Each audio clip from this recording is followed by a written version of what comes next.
नमस्कार विद्यार्थियों, आज की हिंदी कक्षा में हम पढ़ेंगे समास।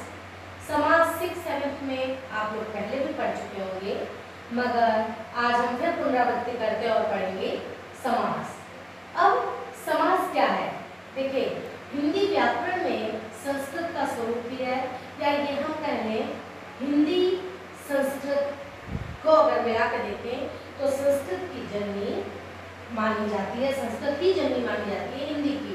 अब ये दो तत्व होते हैं, दो शैलियां होती हैं, दो शैली होती है, एक होती है व्यास और दूसरी होती है समास। व्यास मतलब किसी भी बात को बढ़ा चढ़ा करके जब बताया जाता है तो वो व्यास शैली कहलाती है। हिंदी में दोनों तत्व होते हैं, व्यास भी होता है और समास भी होता है। जब हम किसी बात को विस्तार से बताते हैं, जब कोई बात को फैला करके बताते हैं तो वो होती है शैली व्यास, और जब उसी को संक्षेपीकरण कर दिया जाता है, संक्षेप में समझाया जाता है, तब वह शैली होती है समास। तो आज हम यही संक्षिप्त वाली शैली जो कि पढ़ेंगे समास। अब देखिए समास क्या है। समास परस्पर संबंध रखने वाले दो या दो से अधिक शब्द जब मिलते हैं तब वह समास कहलाता है। क्या है समास? परस्पर संबंध मतलब जब दो शब्द मिलते हैं तो उनका आपस में जो संबंध भी होना चाहिए, सार्थक शब्द होना चाहिए।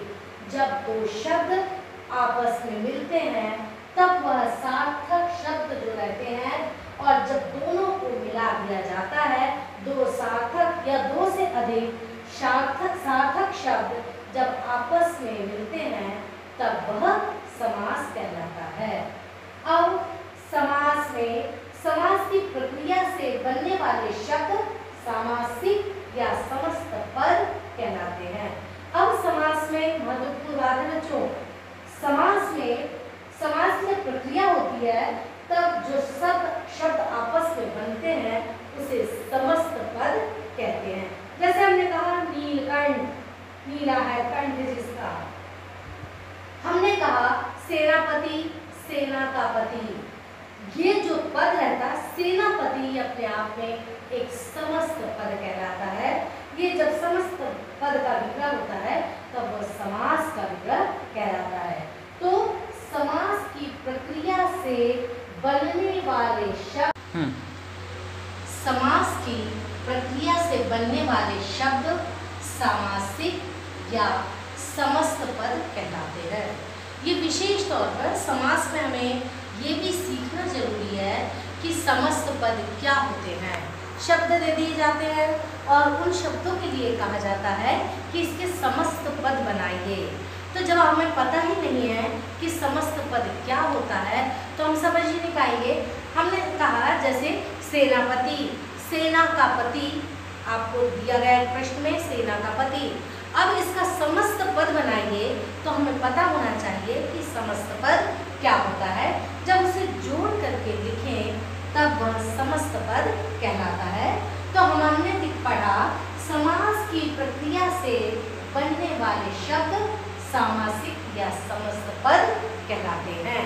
तो यह हो गया, सामासिक प्रक्रिया हो गई।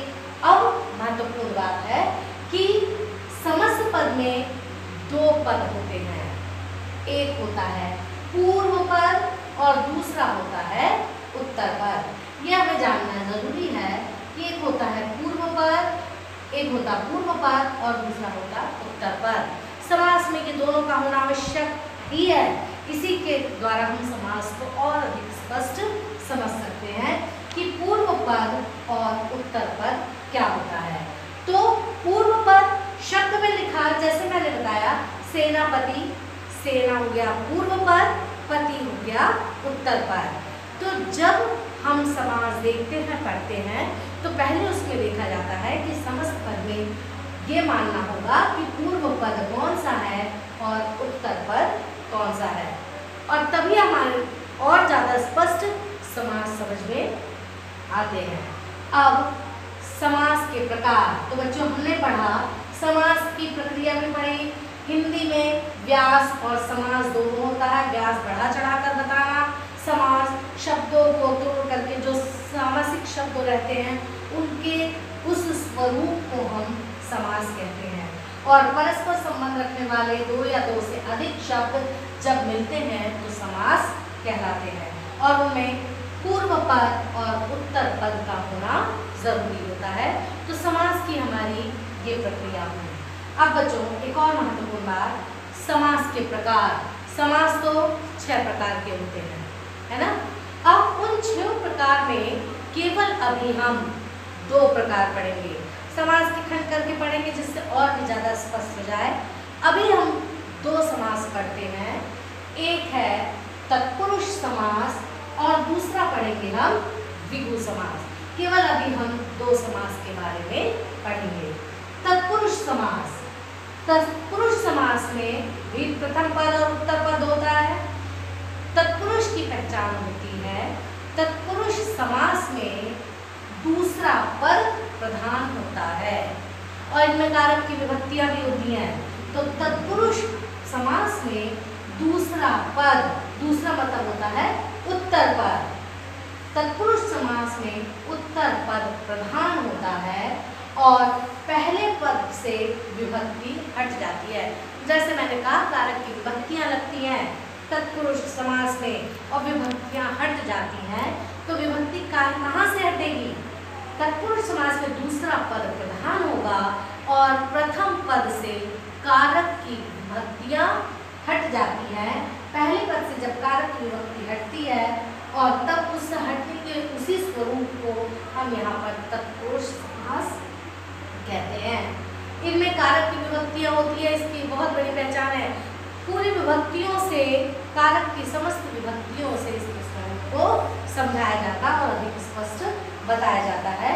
तो हम ये जानेंगे तत्पुरुष समास वह समास होता है जिसका दूसरा पद प्रधान होता है और पहले पद से कारक की विभक्तियां हट जाती हैं, तब वहां पर तत्पुरुष समास होता है। अब बच्चों तत्पुरुष समास में बहुत अच्छे ध्यान से बात को सुनना। आप कारक की विभक्तियों को पहले हटाएंगे। जैसे यहाँ पर आप देखें हमने एक शब्द लिखा यश राम।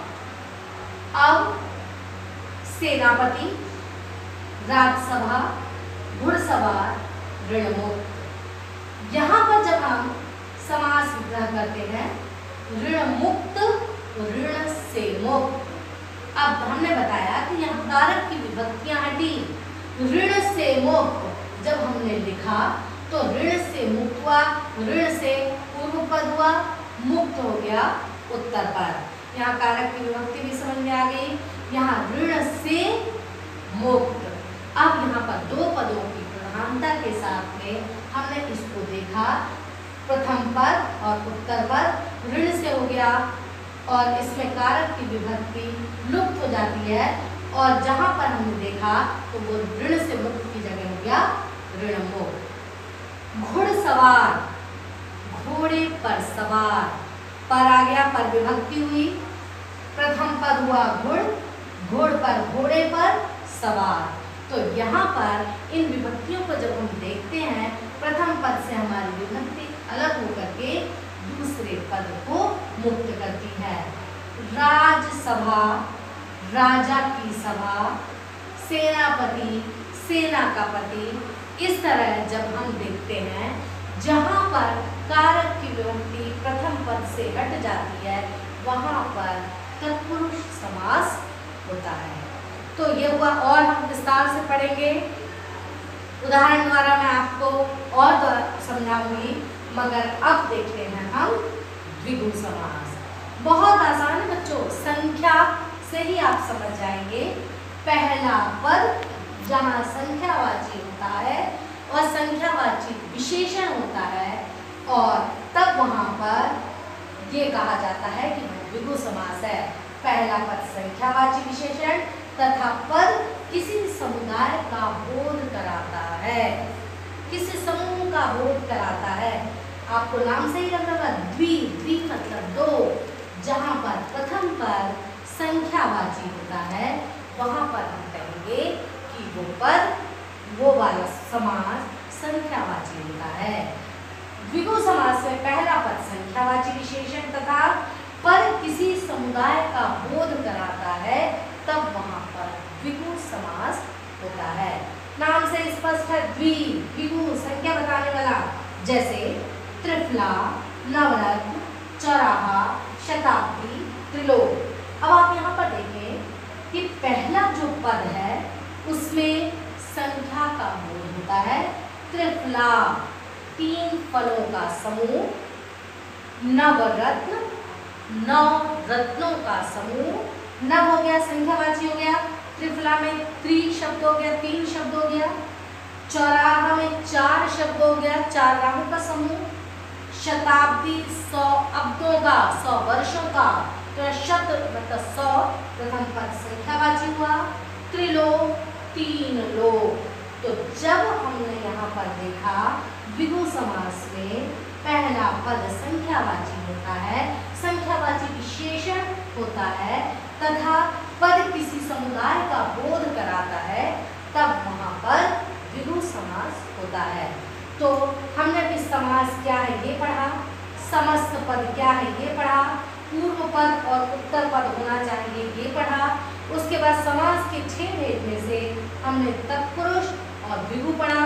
बहुत आसान है, तत्पुरुष में इसका दूसरा पद प्रधान होता है और कारक की विभक्तियां लगती है, या कारक प्रथम पद से कारक की विभक्ति का लोप हो जाता है, तब वहाँ तत्पुरुष होता है। और द्विगु समास जिससे प्रथम पद संख्यावाचक विशेषण होता है, जहाँ संख्या आती है और विशेषण किसी विशेषता बताई जाती है, वहाँ पर द्विगु समास होता है।